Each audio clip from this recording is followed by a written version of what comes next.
Desporto de alta competição. O espaço onde os atletas colocam as ideias no centro do discurso e a cidade no centro do coração. Um podcast da Ágora, Cultura e Desporto do Porto.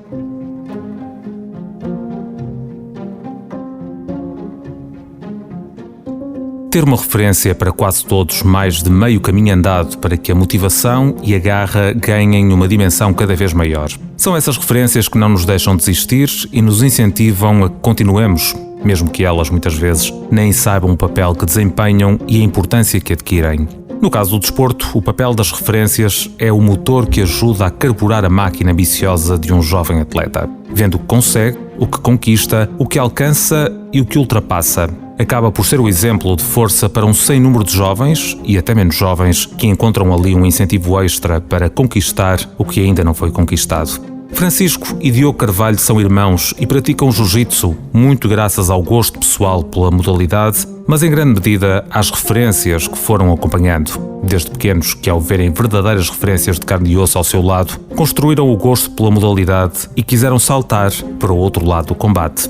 Ainda hoje, a tal referência maior partilha o campo de jogo com eles, tornando esse sonho uma realidade. Afinal, os ídolos são reais e estão mais próximos do que aquilo que achamos ser possível.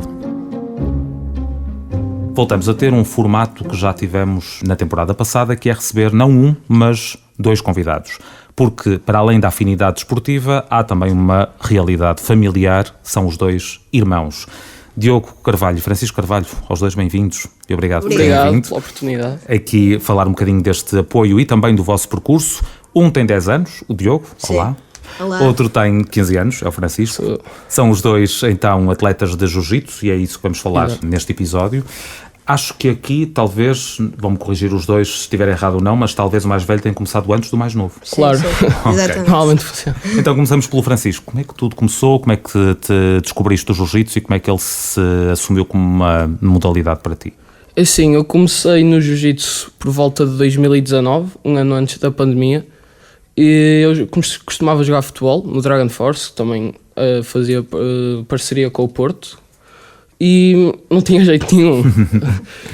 Por isso o meu pai sugeriu fazer uma data de desportos, entre eles o jiu-jitsu, que ele já tinha praticado há 9 anos, então perguntou se eu queria experimentar. No início não gostei muito, porque achava que era só duas pessoas agarrarem-se e aquela coisa de não ir mesmo ao tatami, que é o tapete, fazia praticamente um bloqueio de eu ir para esse desporto, mas mal fiz o primeiro treino e o meu professor, que também recebeu o patrocínio aqui do Porto Ágora, apaixonei-me logo pelo desporto. Pedro Ramalho. Sim, Pedro Ramalho. Já o recebemos aqui Claro. também e já falamos com ele e aliás ele falou também das pessoas que treinam com ele e a importância Sim, que tem. É muito importante é muito importante tanto o próprio atleta como as pessoas com quem ele treina, porque são as pessoas que nos fazem evoluir. Mas quando dizias atrás que o futebol não era para ti e decidiste experimentar outro tipo de desportos, que outros desportos é que também experimentaste e que sentiste que não era propriamente para ti? Eu tinha a ideia de ir para a natação, porque já tinha feito natação para aprender a nadar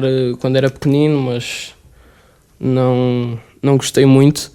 E foi isso, também sugeriu o ténis, mas é um desporto muito, eu acho que é muito cardio e pronto, não era para mim.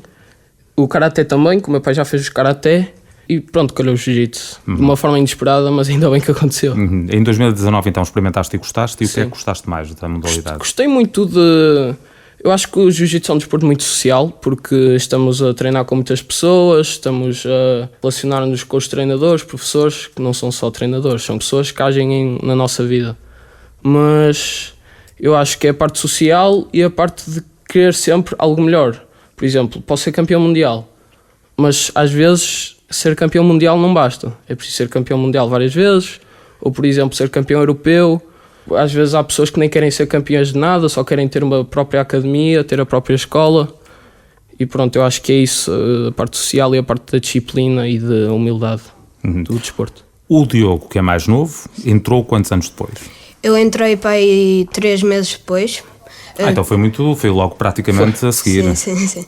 Eu também andava no Dragon Force. E também não tinha jeito para a bola? Não, eu jogava bem. Boa, ok. E alguns amigos meus começaram a sair estavam noutros clubes de futebol, então eu também não gostei muito, então decidi experimentar o jiu-jitsu. O meu pai também já tinha dado essa hipótese, então eu abracei essa oportunidade e O teu gostei irmão muito. já lá estava, portanto foi mais fácil, ou seja, Sim, já sim. não havia a necessidade de levar dois atletas a desportos diferentes e iam os dois para o mesmo sítio. Sim, sim. E o que é que tu sentiste quando experimentaste a primeira vez? Eu gostei muito, também fiz, acho que com o meu irmão a primeira vez, então comecei logo a gostar e depois fiz amizades, claro, também falo muito com o meu professor, conto tudo.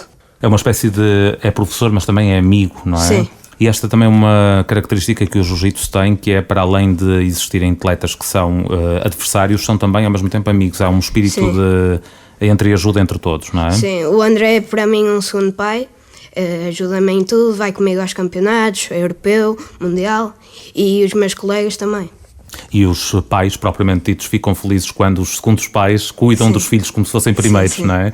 Portanto, este espírito que também existe entre vocês. 5 anos de diferença também se nota na forma como se pratica ou não? Ou seja, Sim, muito. Sim. mudam as técnicas, mudam os adversários também, muda o escalão. Assim, eu acho que a idade é um fator que é muito importante no jiu-jitsu. Principalmente nas crianças há muitas divisões. Vai de pré-mirim a infantil-juvenil. Porque em cada idade a mentalidade é diferente e a força também é diferente. Por exemplo, eu, que já treino com adultos, e o meu irmão que treina na turma das crianças. É completamente diferente e é um fator muito importante. Quando falas dessas diferenças, que diferenças é que são? São diferenças Eu acho que é principalmente na força, porque o corpo dos adultos é muito mais desenvolvido e, por exemplo, há várias técnicas, por exemplo, chaves de pés ou chaves de joelhos, que como nas crianças o osso e o tendão ainda se está a desenvolver, são completamente proibidas. Então, por exemplo, se o meu irmão fizer uma chave de pé num campeonato, vai logo para casa, é desclassificado. Enquanto se os adultos fizerem, conta, finaliza, submete a luta e é campeão. Ou seja, tu, mais pequeno, sabes que isso existe, mas não podes usar ainda Sim, essas sim, técnicas, ainda não é? não posso. Mas estás ansioso por chegar lá para poder usar todas Claro, essas, claro. essas técnicas, Sim, voltando sim. outra vez a usar a expressão, porque só aí é que o jiu-jitsu tem a sua afirmação total, Sim, não é? sim. Portanto, para já ainda estás a fazer este caminho. Sim, sim. O meu objetivo é chegar à faixa preta. Para já estás numa... tua faixa é qual? Amarela e branca. Ainda leva muito tempo para chegar à preta? Sim, sim. Quanto tempo? Para aí 10 anos.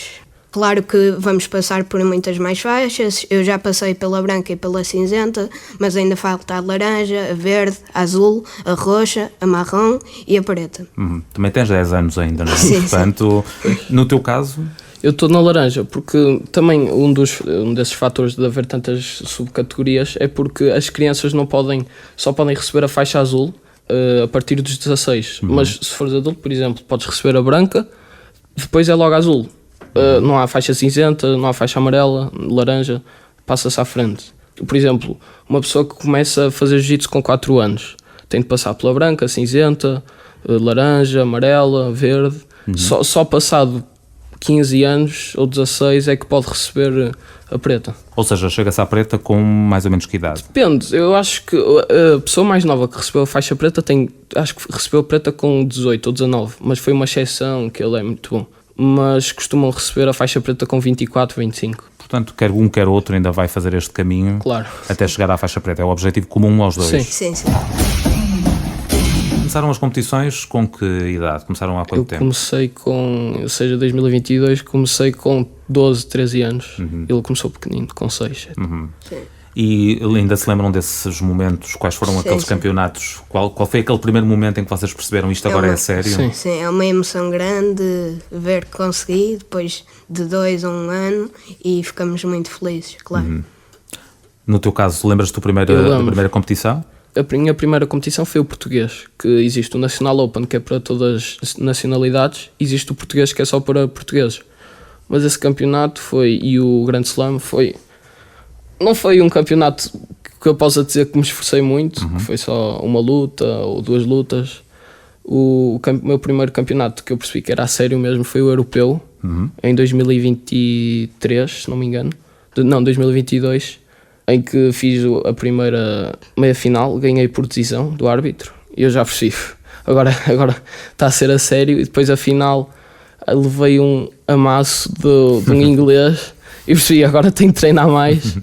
E comecei agora assim, a fazer os treinos de competição, a fazer ginásio e a desenvolver o meu corpo para ter os melhores resultados. Quando se perde nem sempre é mau. Não. Ajuda-nos a pensar que temos que evoluir para melhor. A perceber os erros.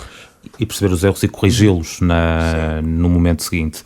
Gerir esta emoção às vezes não é fácil, mas quando se consegue vencer, é como se fosse um desafio cumprido. Sim. É isso que vocês sentem? É. Como se tivesse valido a pena todo aquele esforço que fizeram. Porque apesar de tudo os treinos não são coisas fáceis. Sim. Suam muito, Sim. fazem muito esforço. Claro. E há uma coisa que dizem que é treinos difíceis, campeonatos fáceis.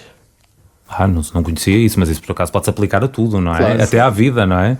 E é isso que também acontece. Como é que é o vosso treino? Como é que é a vossa rotina de treino atualmente? Assim, eu treino 3 vezes por dia, mais ou menos. 2 treinos de jiu-jitsu e um de preparação física.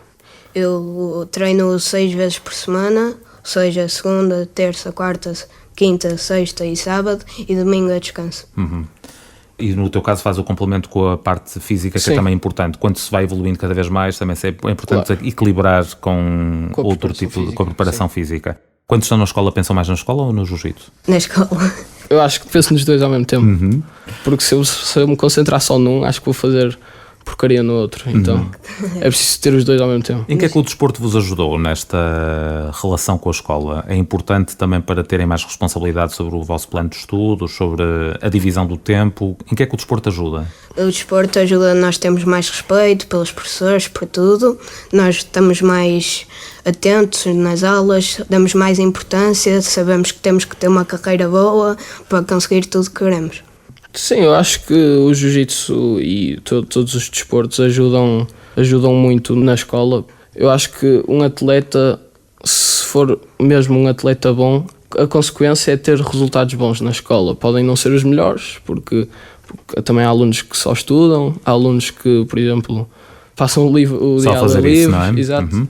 Mas o desporto sim ajuda, é basicamente um complemento para a escola. Mesmo que não seja competitivo, a prática, além de ser saudável, é outra responsabilidade. Acabam por retirar ensinamentos do desporto para aplicar também na escola, e acho que isso é importante. A vossa disciplina favorita é a educação física? Quer dizer, tua não, que nunca tiveste até agora, ou já tinhas na primária? A educação física sempre tive. Sempre tiveste na Sim, primária. Sim. Pronto, eu já sou muito antigo, já não tinha isso na minha altura. Mas é a vossa disciplina favorita ou tem outras? Eu, por acaso, educação física, se fosse jiu-jitsu, gostava, mas eu gosto muito de matemática e fisicoquímica. Eu também gosto de matemática e estudo meio que vocês dizem ciências. Portanto, estamos aqui perante duas pessoas com gosto pelas ciências exatas, não é? Sim. É o que vocês mais gostam. O jiu-jitsu também é um bocadinho, é um desporto, mas também tem ali qualquer coisa de ciência exata. Ciência do desporto. É ciência do desporto, sem dúvida. Mas vocês já têm ideia do que é que querem ser no futuro? Ou seja, querem seguir o jiu-jitsu ou se calhar querem complementar, querem fazer uma outra carreira? Eu já pensei muito nisso, como é óbvio, mas eu gostava de ser engenheiro, qualquer engenharia. E ser um competidor ao mesmo tempo, ou seja, ser um engenheiro, ir para o trabalho, só que à parte de ser um competidor, ter tipo 2 vidas. Eu sei que é complicado, mas... Eu gostava mais de ser professor de jiu-jitsu, dedicar tudo à minha área do desporto, competir e tudo isso. E os vossos pais são os vossos fãs? Claro. Acompanham-vos para todo lado? Sim. E apoiam esta vossa carreira no jiu-jitsu? Têm acompanhado estas competições? Têm estado lá convosco sempre? Sempre. É um grande fator. Sempre sentiram que eles estavam convosco? Nunca houve aqui alguma dúvida? Não. Ainda bem. E isso para vocês também é um sinal de confiança, de que é sempre importante ter alguém ao lado que acredite em vocês, não é? Nos apoie e que acredite que vamos chegar a algum lado. Têm objetivos para este ano? Quais são os vossos este ano ou o próximo ano têm objetivos em termos de competição? Ser campeão nacional, ganhar o Mundial e o Europeu. O Europeu vai ser cá em Portugal, em Lisboa, vai ser num pavilhão que é muito bom e espero ganhar esse campeonato. Eu também quero este ano ser campeão mundial 2 vezes, porque vou lutar 2 mundiais de diferentes federações. Uma é a JJIF, que é Jiu-Jitsu International Federation, que o Pedro também já foi campeão 2 vezes, e o World Pro, que é o de Abu Dhabi, que o ano passado não consegui, vou tentar de novo este ano. São os objetivos então que vocês têm, é mais... Os principais, sim. Os principais são estes que vocês têm, para além da escola, que também é um outro objetivo, Pois é. que também é sempre fundamental, que vos ajuda também a alimentar de alguma forma este sonho em termos paralelos de serem qualquer coisa e o jiu-jitsu acompanhar tudo isto. São os dois cá do Porto, Sim. portanto têm orgulho em ser da cidade. Sim. E como é que foi vocês receberem a notícia que a Câmara do Porto e a Ágora vos ia apoiar neste ano? Foi uma grande ajuda para nós. É claro que era difícil gerir essa parte, nós tínhamos que ir lutar para fora e ajudou muito. Também é uma cidade incrível e gosto muito de competir cá na minha casa. Sim, é o que ele disse. Eu acho que a própria cidade dar-nos a ajuda é o mais importante e eu percebo que eu já gostava muito do Porto, da comida, adoro francesinha, adoro as tripas, mas gosto muito da minha casa, tenho aqui a minha família toda, os meus amigos, e é isso, perceber que cada vez mais a nossa cidade está a dar apoio aos atletas, e não é só o futebol. Adoro futebol, mas prefiro jiu-jitsu. Mas é também importante que a própria cidade e a política desportiva dê também destaque e voz e apoio às outras modalidades que estão também em ascensão e também ajuda, de certa forma, a que elas possam afirmar com novos talentos como vocês. Para fechar, vamos fazer um jogo com os dois. Acredito que um veja muito o campeonato do outro ou as competições do outro e o outro veja também as competições e vibrem nas bancadas. O que é que o mais pequeno tem a dizer sobre o mais velho, em termos de competição? Ele faz um grande tipo de luta, ele gosta de lutar por baixo, tem adversários muito difíceis, sendo em campeonatos nacionais e internacionais, e gosto muito do estilo de luta dele. Isso é só coisas boas, vamos então à outra parte. Coisas menos más. boas. Ok. Normalmente ele faz posições que eu não gosto muito, mas ele tem o jogo dele, eu tenho o meu. Às vezes há uns adversários que são melhores que ele e conseguem ultrapassar-lhe. Então agora é o contrário. Agora é desforra, não é? Sim, claro. Eu gosto muito dele, claro. Ele é campeão mundial, não posso dizer o contrário, mas eu acho que se ele não tivesse o nervosismo todo, conseguia lutar cada vez melhor e desenvolver as suas técnicas dentro do campeonato, porque ele entra na luta, diz assim, eu quero acabar isto em 5 segundos e acaba em 5 segundos, só que tenho de perceber que no estrangeiro, nos outros países, os outros miúdos não vão ser como os miúdos cá em Portugal e que vão dar mais luta, e ele tem de cá dentro levar a luta ao fim, até ao fim, tem de fazer mais técnicas, tem de experimentar novas coisas. Sim. Porque se ficar tudo pelo mesmo, vai chegar lá, não vai conseguir fazer uma coisa e depois fica nervoso e pensa, e agora o que é que eu vou fazer? São coisas que todos temos que melhorar. Sim. Até nós, que somos um bocadinho mais velhos, temos coisas para melhorar, acho que estamos sempre a aprender uns com os outros, mas acima de tudo respeitam-se os dois, Sim. enquanto Claro. irmãos e acima de tudo enquanto atletas. Sim. E isso é muito interessante perceber, que os dois estão apoiados pela Câmara do Porto, são 2 atletas de jiu-jitsu, ainda com muito caminho para fazer, e espero que os objetivos que vocês têm se concretizem, inclusive o cinturão preto, que é o que vocês ambicionam daqui a alguns anos. Obrigado aos dois por terem vindo e parabéns. Muito obrigado. Porto de Alta Competição. Um podcast da Ágora, Cultura e Desporto do Porto.